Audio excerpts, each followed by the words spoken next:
आपका एवी स्टार पर मैं हूं आपके साथ जोही सिंह। बुलेटिन की शुरुआत करते हैं बड़ी जानकारी के साथ। दिल्ली से खबर सामने आ रही है, आपका कार्यनीति मामले से जुड़ी बड़ी जानकारी। केजरीवाल के खिलाफ मुकदमा चलाने की अनुमति मिल गई है। एलजीबी के सक्सेना ने मुकदमा चलाने की अनुमति दे दी है। ईडी ने केजरीवाल पर मुकदमा चलाने की अनुमति मांगी थी। अब ये बड़ी जानकारी सामने आ रही केजरीवाल को लेकर। केजरीवाल के खिलाफ मुकदमा चलाने की अनुमति मिल गई है। एलजी के सक्सेना ने यह अनुमति दी है। और आपको बताते चले, दिल्ली आबकारी नीति मामले से जुड़ी ये जानकारी सामने आ रही है, जहां केजरीवाल के खिलाफ मुकदमा चलाने की अनुमति अब मिल चुकी है। एलजी के सक्सेना ने ये मंजूरी दी है। तो आपको बता दें, ईडी ने केजरीवाल पर मुकदमा चलाने की अनुमति की मांग की थी, जिस पर अब एलजी की मुहर लग चुकी है। यानी कि अब एक बार फिर केजरीवाल की मुश्किलें बढ़ती हुई दिखाई दे रही है। तो अरविंद केजरीवाल एक बार फिर जो है उनके ऊपर मुश्किलों का दौर जो है वो शुरू होने जा रहा है। ऐसे में देखिए, जिस तरीके से चुनावी दौर है, चुनावी माहौल है, ऐसे में एक बार फिर सीएम यहां हम देखें तो अरविंद केजरीवाल मुश्किलों में घिरे हुए नजर आ रहे, फंसते हुए नजर आ रहे हैं। तो एलजी के सक्सेना ने मुकदमा चलाने की अनुमति दे दी है। और केजरीवाल, पूर्व मुख्यमंत्री सीएम केजरीवाल को लेकर यह अपडेट सामने आ रही है। आबकारी नीति मामले से जुड़ी ये बड़ी जानकारी सामने आ रही। दिल्ली से बड़ी खबर।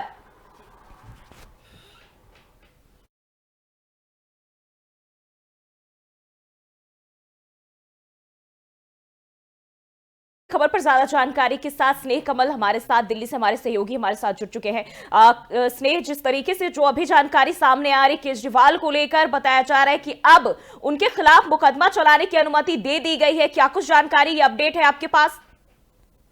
जी जो अगर आम आदमी पार्टी या अरविंद केजरीवाल को लेकर बात करें, निश्चित रूप से जो है विधानसभा चुनाव से पहले जो है दुश्वारियां कह लें अरविंद केजरीवाल की या आम आदमी पार्टी की बढ़ने वाली, जैसे दिल्ली के उपराज्यपाल वीके सक्सेना ने दिल्ली के पूर्व मुख्यमंत्री और आम आदमी पार्टी के राष्ट्रीय संयोजक के खिलाफ जो है प्रवर्तन निदेशालय यानी ईडी को जो उनकी आबकारी नीति का मामला था उसमें मुकदमा चलाने की अनुमति दे दी है। 5 दिसंबर को प्रवर्तन निदेशालय अरविंद के खिलाफ मुकदमा चलाने की जो मंजूरी मांगी थी, दिल्ली हाईकोर्ट 30 जनवरी 2025 को उत्पाद नीति के मामले में आरोप पत्र संज्ञान लेने के खिलाफ जो है याचिका पर सुनवाई करेगा। उसको लेकर जो है ईडी ने दिल्ली को राज्यपाल से अनुमति मांगी थी, राज्यपाल ने अनुमति दे दी है।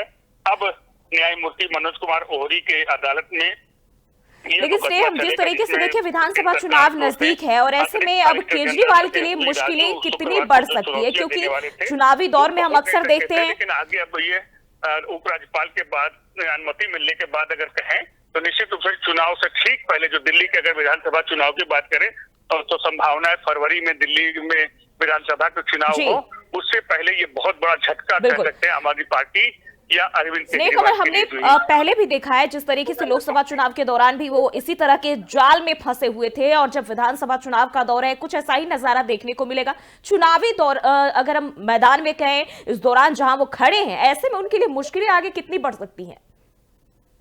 बिल्कुल, जिस तरह से जो है आप जानते हैं ईडी का जो मुकदमा था, हालांकि 2 मुकदमे इनको, प्रत्येक सीबीआई का एक ईडी का, तो जो है सीबीआई का मुकदमा है उसमें जमानत की जो शर्तें होती हैं, जो जमानत की कंडीशन होती है वो थोड़ी आसान होती है, उसमें लोगों को आसानी जमानत मिल जाती है। वहीं अगर प्रवर्तन निदेशालय अगर बात करें ईडी की, तो ईडी का जो मसला होता है, जो धन शोधन का जो होता है, मनी लॉन्ड्रिंग का मसला होता है, उसमें जमानत मिलना थोड़ा सा कठिन होता है। और एक बार फिर जो है जिस तरह से दिल्ली को उपराज्यपाल ने अनुमति दी है ईडी को अरविंद केजरीवाल के खिलाफ मुकदमा चलाने की, तो हम कह सकते हैं चुनाव से ठीक पहले एक बार पुनः अरविंद केजरीवाल के ऊपर जो है गिरफ्तारी की तलवार लटक रही है और चुनाव से ठीक पहले ये मुश्किलें इनकी बढ़ जाएंगी। बिल्कुल, यानी कि दिल्ली में एक बार फिर से राजनीति गहमा गहमी के साथ आम आदमी पार्टी के लिए भी ये मुश्किल दौर हम कह सकते हैं। और हमने देखा था कि जब लोकसभा चुनाव के दौरान सीएम केजरीवाल उस दौरान मुख्यमंत्री के तौर पर थे, और जब वो नहीं थे तो सारा जो कार्यभार है आतिशी ने संभाला था। लेकिन इस बार अगर हम देखें, अगर इस तरह के कुछ हालात उत्पन्न होते आम आदमी पार्टी के लिए, तो किस तरह से जो है तमाम चीजों को रिकवर करने की कोशिश की जाएगी, कौन अब इसको किस तरीके से हैंडल करेगा? क्योंकि अभी भी हम देख रहे हैं एक बार फिर से चुनावी ही माहौल है, और चुनावी माहौल में खासकर हम देखें आम आदमी पार्टी की मुश्किलें बढ़ती रही हैं। जी, जो जिस तरह से अगर आम आदमी पार्टी की मुश्किलों की बात करें, अरविंद केजरीवाल जब जेल में थे, हालांकि उन्होंने पद से इस्तीफा नहीं दिया जब सोचा, लेकिन कोर्ट ने जो उनको जमानत की शर्तें दी तो उसमें यह साफ उल्लेख किया था कि आप सचिवालय नहीं जाएंगे, मुख्यमंत्री के दफ्तर नहीं जाएंगे और मुख्यमंत्री पद पर रहते हुए कोई काम नहीं करेंगे। तो उसके बाद अरविंद केजरीवाल ने अपने पद से इस्तीफा दिया और आतिशी जो है, हालांकि उस समय कई नाम थे कि कभी ये था उनकी पत्नी बनेंगी या कोई और बनेगा, लेकिन आतिशी को उन्होंने मुख्यमंत्री के रूप में मनोनीत किया। आतिशी ने शपथ लिया, तब से आतिशी लगातार जो है मुख्यमंत्री पद पे जो है कार्यभार संभाल रही। हालांकि जहाँ भी आतिशी बैठती वहां पर एक चेयर अरविंद केजरीवाल के लिए अलग छोड़ती है, लेकिन जिस तरह से आम आदमी पार्टी ने कहा था कि हम चुनाव जीत के आएंगे, एक बार पुनः जो है अरविंद केजरीवाल मुख्यमंत्री बनेंगे, लेकिन जिस तरह से उनके ऊपर लगातार मुकदमे बढ़ रहे हैं, उसके बाद जो जमानत पिछले मुकदमे में जो जमानत की शर्तें थी उसको देखते हुए स्पष्ट कर सकते हैं कि अरविंद केजरीवाल के ऐसे अभी मुख्यमंत्री पद अगर की कुर्सी की बात करें वो अरविंद केजरीवाल से काफी दूर है। अभी आम आदमी पार्टी कोई अन्य नेता हो, चाहे आतिशी हो या जो भी हो, को जो है मुख्यमंत्री का, यानी कि मुश्किलों का दौर अरविंद केजरीवाल के लिए अभी भी लगातार बढ़ता जा रहा है और अभी कुछ भी कहा नहीं जा सकता है। बहुत बहुत शुक्रिया आपका हमारे साथ जानकारी साझा करने के लिए। तो आपको बता दें एक बार फिर से ईडी ने केजरीवाल पर मुकदमा चलाने की जो अनुमति मांगी थी, इस पर अब एलजी की मुहर लग चुकी है, मंजूरी मिल चुकी है। तो बड़ी जानकारी आपके साथ दिल्ली से सामने आ रही है। आबकारी नीति मामले से जुड़ी बड़ी खबर, अरविंद केजरीवाल की मुश्किलें अब बढ़ती हुई नजर आ रही हैं और अब उनके ऊपर केस चलाने की अनुमति, मामला दर्ज कर केस चलाने की अनुमति मिल चुकी है एलजी की तरफ से। एलजी वीके सक्सेना ने मुकदमा चलाने की अनुमति दे दी है।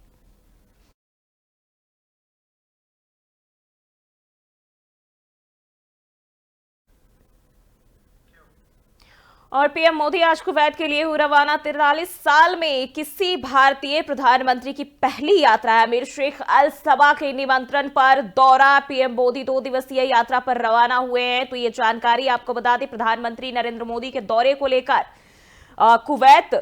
कुवैत जो है वो रवाना हुए हैं। अमीर शेख अल सबा के निमंत्रण पर यह दौरा प्रस्तावित किया गया था और ऐसे में पीएम मोदी दौरे पर है। 2 दिवसीय दौरा बेहद अहम माना जा रहा है दोनों देशों के बीच संबंध को मजबूती देने के लिए। तो प्रधानमंत्री नरेंद्र मोदी 2 दिवसीय यात्रा पर रवाना हो चुके हैं, कुवैत के लिए रवाना हो चुके हैं। 43 साल में किसी भारतीय प्रधानमंत्री की पहली यात्रा काफी अहम मानी जा रही है। आपको बताते चले, चर्चाओं का दौर जो है वो काफी समय से चल रहा है पीएम मोदी के यात्रा को लेकर और ऐसे में आज वो रवाना हो चुके हैं कुवैत के लिए। 2 दिवसीय यात्रा बेहद अहम मानी जा रही है।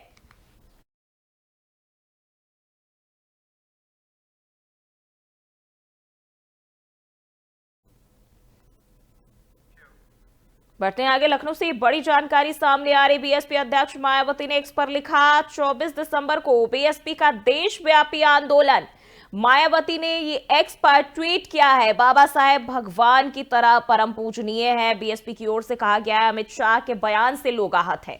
मायावती ने यह भी कहा है, अमित शाह के बयान पर जिस तरीके से हम देखे सियासी संग्राम मचा हुआ है, ऐसे में मायावती ने भी ये ट्वीट किया है और उन्होंने कहा है कि अमित शाह अपना बयान वापस ले, पश्चाताप करे, यानी कि माफी की मांग की है उन्होंने। मायावती ने, बीएसपी सुप्रीमो मायावती ने ट्वीट कर अमित शाह के बयान पर उन्होंने कहा है कि अमित शाह अपना बयान वापस ले और इस पर माफी मांगे, पश्चाताप करे। बहुजन समाज की मांग पर शाह ने अमल नहीं किया। जिला मुख्यालयों पर प्रदर्शन करेंगे बीएसपी नेता कार्यकर्ता। तो लखनऊ से ये बड़ी खबर आपके साथ साझा करें। 24 दिसंबर को बीएसपी का देशव्यापी आंदोलन होगा, इसका ऐलान मायावती ने अपने सोशल मीडिया हैंडल एक्स पर ट्वीट कर किया है। उन्होंने कहा, अमित शाह के बयान से लोग बेहद आहत हैं और ऐसे में सभी जिला मुख्यालयों पर प्रदर्शन करेंगे बीएसपी नेता और कार्यकर्ता। तो अमित शाह अपना बयान वापस ले, माफी मांगे।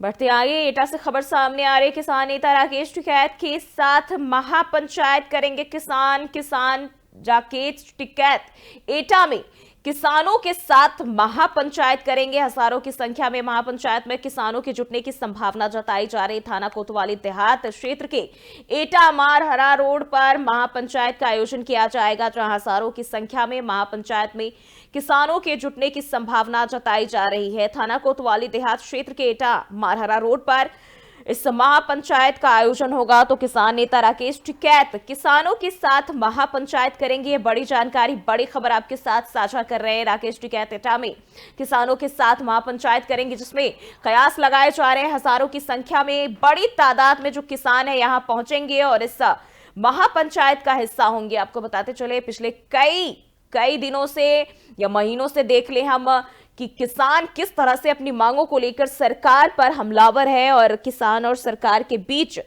जो माहौल है, समन्वय है, वो नहीं बन पा रहा है। और ऐसे में एक बार फिर किसानों के साथ किसान नेता राकेश टिकैत इन तमाम चीजों को लेकर महापंचायत करने वाले हैं और अब किस तरह से आगे की रणनीति बनाई जाएगी, इस दौरान इस पर बातचीत और चर्चा की जाएगी। तो राकेश टिकैत एटा में किसानों के साथ महापंचायत करेंगे।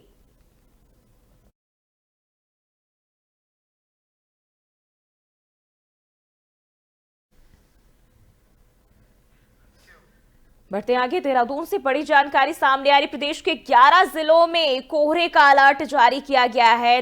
उत्तराखंड की बात कर रहे हैं, यहां प्रदेश के 11 जिलों में कोहरे का अलर्ट जारी किया गया। उत्तरकाशी, चमोली और पिथौरागढ़ में बारिश का भी अलर्ट। 3000 मीटर से अधिक ऊंचाई वाले इलाकों में बर्फबारी की संभावना जताई गई। रुद्रप्रयाग, टिहरी, देहरादून, पौड़ी में कोहरे का अलर्ट जारी किया गया। वहीं अल्मोड़ा, नैनीताल, चंपावत, बागेश्वर में घने कोहरे का अलर्ट जारी किया गया। यानी कि एक बार फिर मौसम की मार जो है लोग झेलेंगे और उत्तराखंड में एक बार फिर मौसम की मार लोग झेलने को मजबूर है और प्रदेश के 11 जिलों में घने कोहरे का अलर्ट जारी किया गया है। आपको बताते चले उत्तरकाशी, चमोली और पिथौरागढ़ में बारिश का अलर्ट जारी किया गया, यानी कि बारिश भी इस दौरान पड़ेगी और ऐसे में लोगों के लिए मुश्किलें बढ़ती हुई दिखाई दे रही है। पहले ही हमने देखा कि ठंड के दौरान जो है बर्फबारी का दौर शुरू हो चुका था और ऐसे में लोगों की मुश्किलें बढ़ रही थी।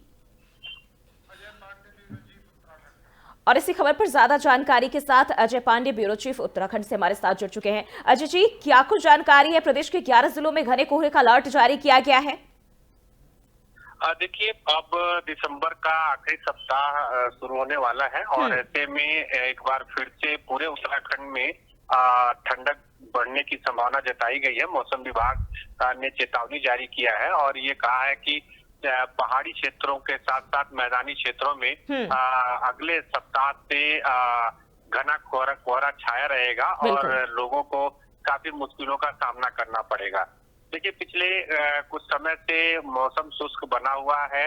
मैदानी क्षेत्रों में दिन के वक्त में धूप खिल रही है और पहाड़ी क्षेत्रों में जो मौसम है वो ठंडक भरा हुआ है और तमाम जगहों पर जो दिन के वक्त है वो धूप जो समय पर नहीं निकल पा रही है, तो इससे लोग काफी परेशान जरूर रहे हैं। लेकिन अब एक बार फिर से मौसम विभाग ने जो चेतावनी जारी की है और ये कहा है कि पूरे प्रदेश में खास तौर पर जो 11 जिले हैं उनके लिए अलर्ट जारी किया है और वहां सभी लोगों को अब सतर्क रहने की जरूरत है, क्योंकि अब ठंडक में मौसम बिल्कुल। अजय, अगर हम बात करें प्रशासन की ओर से क्या कुछ कदम उठाए जा रहे हैं आम जनता के लिए, क्योंकि हम देखते हैं अक्सर जब ठंड बढ़ती है, खासकर उत्तराखंड पहाड़ी इलाका है और ऐसे में जो लोग पहाड़ी क्षेत्रों में है वहां के लोगों के लिए जो मुश्किलें हैं वो काफी बढ़ जाती हैं। जी हाँ, बिल्कुल। देखिए, इसी वजह से पूरे प्रदेश में जिला मुख्यालयों से लेकर के जो ग्रामीण क्षेत्र हैं सभी जगहों पर प्रशासन की ओर से अलाव की व्यवस्था की जा रही है। खासतौर पर जो शहरी क्षेत्र हैं वहां पर जिला प्रशासन और नगर निगम या नगर पालिका या नगर पंचायत का जो क्षेत्र होता है वहां से अलाव की व्यवस्था की जाती है। इसके साथ साथ जो ग्रामीण क्षेत्र है वहां पर भी तमाम तरह की जो पहले से तैयारियां की गई हैं ताकि कहीं किसी को कोई ठंड में परेशानी ना हो। तमाम लोग बेघर होते हैं, उनके लिए शेल्टर होम बनाए गए हैं, वहां पर उनके ठहरने की व्यवस्था की गई है। इसके साथ साथ बहुत सारे ऐसे लोग हैं जो गरीब तबके के लोग हैं, उनको ओढ़ने के लिए कंबल इत्यादि की भी प्रशासन की ओर से व्यवस्था की जाती रही है। तो इस बार भी सारी व्यवस्थाएं सुनिश्चित कर ली गई है और प्रशासन की ओर से ये प्रयास रहेगा कि किसी को भी सुविधा न हो। हालांकि मौसम में जब परिवर्तन होगा, मौसम में बदलाव होगा तो तमाम तरह की परेशानियां सामने देखने को जरूर मिलती हैं। बिल्कुल। लेकिन प्रशासन अजय, की अगर ओर हम से बात सारे करें इंतजाम क्योंकि किए जा रहे हैं उत्तराखंड और पर्यटन अलावा के भी लिहाज से खासतौर पर बेहद व्यवस्था अहम की है जा और रही बड़ी है। जी। तादाद में अन्य राज्यों से लोग वहां जाते हैं। हम गर्मी ही नहीं, ठंड में भी हम देखते हैं अक्सर ही लोग वहां पहुंचते हैं खूबसूरती का आनंद लेने। लेकिन ऐसे में जो पर्यटक वहां जा रहे हैं उनके लिए किस तरह की व्यवस्थाएं की जा रही?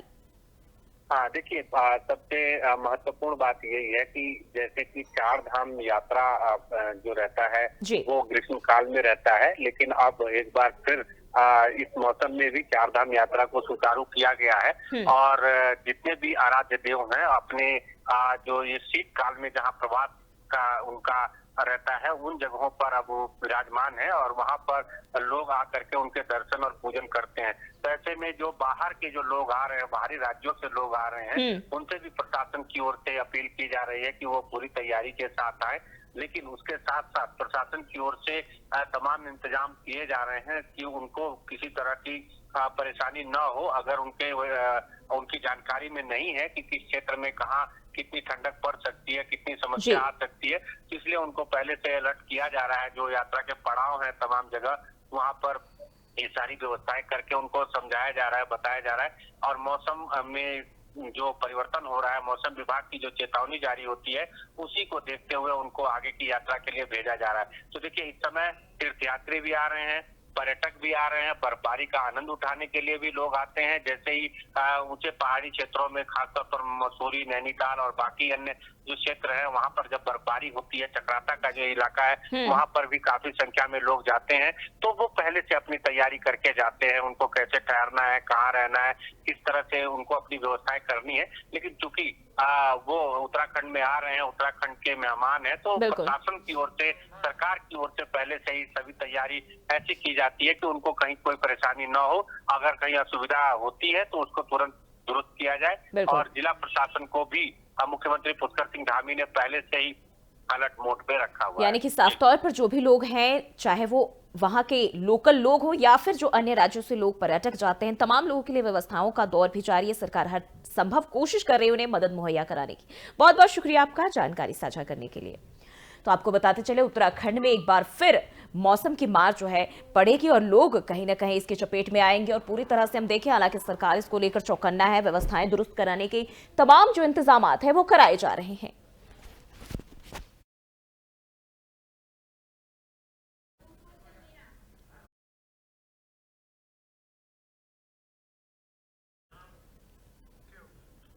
बढ़ते हैं आगे, दिल्ली से खबर सामने आ रही है। हरियाणा के पूर्व मुख्यमंत्री का निधन, आपके पूर्व सांसद ने जताया शोक, राजनीति का गहरा आघात बताया है। तो ये जानकारी आपको बताते चले, आम आदमी पार्टी के पूर्व राज्यसभा सांसद डॉक्टर सुशील गुप्ता ने हरियाणा के पूर्व मुख्यमंत्री ओम प्रकाश चौटाला के निधन पर गहरा शोक जताया और इसके साथ ही उन्होंने उनके निधन पर इसे राजनीति यानी कि राजनीति में एक गहरा आघात बताया है।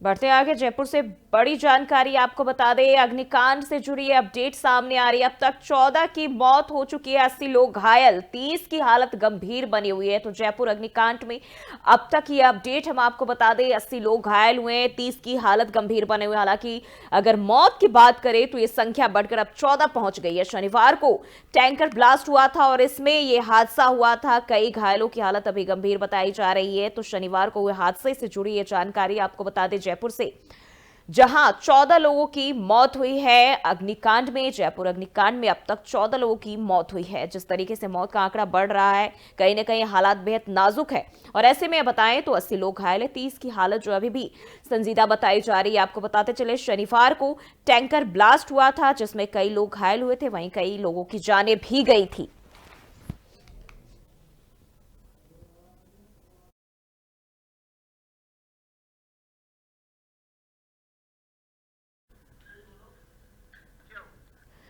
वैसे तो महाकुंभ मेले की पहचान साधु संतों से ही होती है, लेकिन अगर वही साधु संत नाराज होकर मेले से जाने के लिए मजबूर हो जाए तो कहीं न कहीं मेले की व्यवस्था पर सवाल खड़े हो जाते हैं।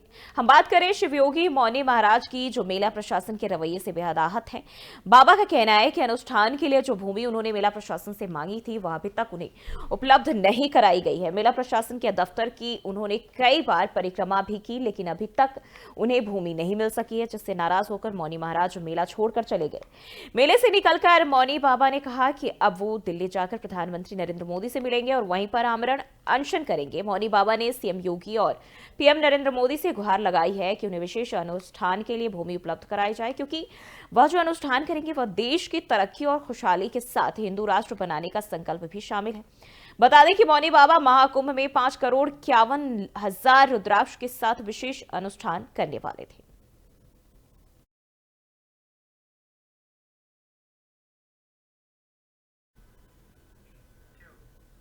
बढ़ते हैं आगे। नेपाल में भूकंप के झटके, सुबह सुबह भूकंप के झटके से हिला नेपाल, तो एक बार फिर भूकंप के चपेट में नेपाल आया और सुबह सुबह भूकंप के झटके महसूस किए गए। रिक्टर स्केल पर 4.8 मापी गई तीव्रता। भूकंप का केंद्र जमीन से 10 किलोमीटर की गहराई पर दर्ज किया गया है। तो नेपाल में एक बार फिर भूकंप के झटके और सुबह सुबह ये झटका वहां लगा है। और बता दें कि केंद्र की जमीन से जो है भूकंप का केंद्र जमीन से 10 किलोमीटर की गहराई पर दर्ज किया गया है। तो एक बार फिर भूकंप के झटकों से दहल उठा है नेपाल और सुबह सुबह भूकंप के झटके महसूस किए गए हैं नेपाल में।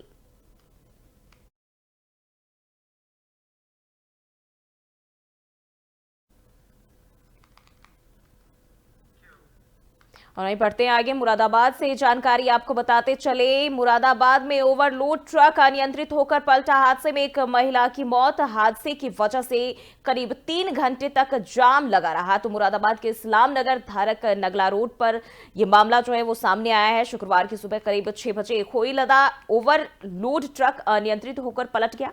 ट्रक के नीचे दबकर परवीन नाम की महिला की मौत हुई है। वहीं हादसे की वजह से करीब 3 घंटे तक जाम की स्थिति बनी रही है और बाद में पुलिस ने जेसीबी से खोई हटवाई और ट्रक को क्रेन से हटाकर यातायात फिर से सुचारू करवाया। ये घटना जो सुबह तकरीबन 7:30 पौने 8 बजे की घटना है। ये एक लेडी है परवीन जहां, इसका नाम है। 34-35 साल उम्र इसकी रही होगी। ये बहरपुर सुल्तानपुर एक गांव है, हमारे थाना क्षेत्र में पड़ता है, इस्लाम नगर चौकी के पास, वहां की रहने वाली है। ये आज सुबह गोबर पास के आ रही थी। तो जैसे ही ये सड़क के किनारे चल रही थी तो एक भूसे से बड़ा भरा ट्रक जो है वो उसका बैलेंस, वो अपना बैलेंस खो बैठा और वो पलट गया। जो भूसा वगैरह जो फिर वो रास्ते में गिर गया और उसी के नीचे ये लेडी आके उसकी दब के आके इसकी मृत्यु हो गई।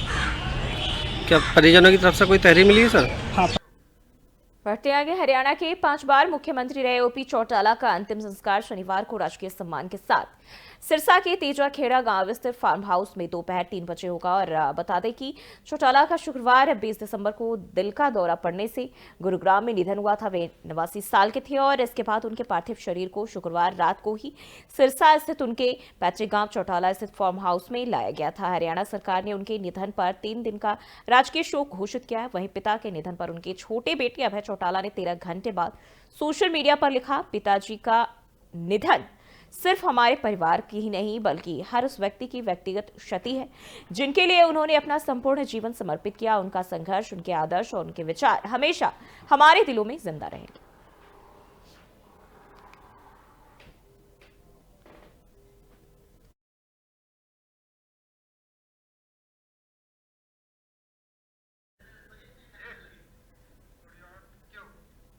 बढ़ते आगे। इंजीनियर अतुल सुभाष की मां अंजू मोदी ने अपने 4 साल के पोते की कस्टडी के सुप्रीम कोर्ट में याचिका दाखिल की है और उन्होंने कोर्ट में हेबियस कॉर्पस याचिका लगाई है। और इसमें दावा किया गया है कि बेटे सुभाष की पत्नी निकिता और ससुराल पक्ष के गिरफ्तार लोग पोते के बारे में नहीं बता रहे हैं। वर्तमान में पोता कहां है इसकी जानकारी हमें नहीं है। वहीं निकिता ने बेंगलुरु पुलिस की पूछताछ में भी बताया कि बेटा चाचा सुशील सिंघानिया की कस्टडी में है। फरीदाबाद में बोर्डिंग स्कूल में उसका नाम रजिस्टर्ड है। इधर सुशील ने बच्चे के बारे में जानकारी नहीं होने की बात कही है। जस्टिस बीवी नागरत्ना और जस्टिस एन कोटेश्वर सिंह की बेंच ने याचिका पर संज्ञान लिया। उत्तर प्रदेश, हरियाणा और कर्नाटक की सरकारों को नोटिस जारी कर बच्चे की स्थिति का जानकारी लेने को कहा गया है।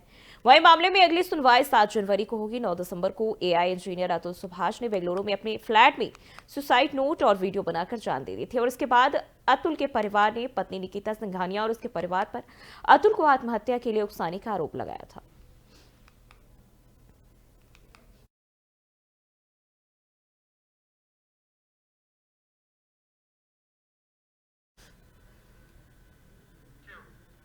बढ़ते हैं आगे। आंध्र प्रदेश में वेस्ट गोदावरी जिले में एक महिला को एक पार्सल मिला जिसमें एक अज्ञात व्यक्ति का शव बरामद हुआ। शव के साथ एक लेटर भी रखा हुआ था और इसमें लिखा था 1 करोड़ 30 लाख रुपए दो वरना अंजाम ऐसा ही होगा। वेस्ट गोदावरी पुलिस ने शुक्रवार को बताया कि पार्सल येंदागंडी गांव में रहने वाली महिला नागा तुलसी के निर्माणाधीन घर में गुरुवार रात को ऑटो रिक्शा के जरिए डिलीवर किया गया। महिला घर में अकेली रहती थी और उसका पति 10 साल पहले लापता हो गया था। शव के साथ मिले नोट में लिखा था आपके पति ने 2008 में 3 लाख रुपए का लोन लिया था जो अब बढ़ते 1 करोड़ 35 लाख रुपए हो चुके थे और अपने परिवार के साथ कुछ बुरा होते नहीं देखना चाहती हैं तो पूरी रकम चुकानी होगी। पुलिस ने बताया कि शव को जब्त कर पोस्टमार्टम के लिए भेज दिया गया। शुरुआती जांच में पता चला कि शव 45 साल के किसी शख्स का है और उसकी मौत 4-5 दिन पहले हुई है और यह हत्या का मामला है, नेचुरल डेथ। इसकी फिलहाल जांच की जा रही है।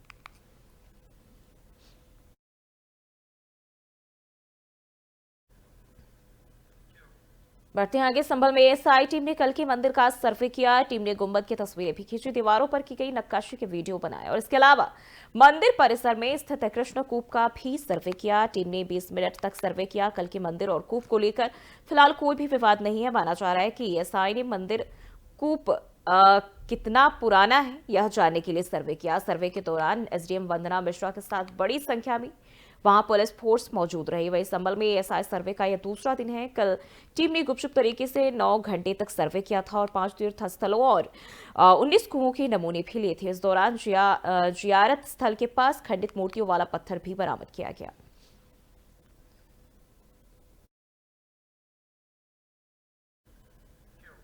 और बुलेटिन में फिलहाल के लिए बस इतना ही। खबरों के लिए बने रहिए एबी स्टार के साथ।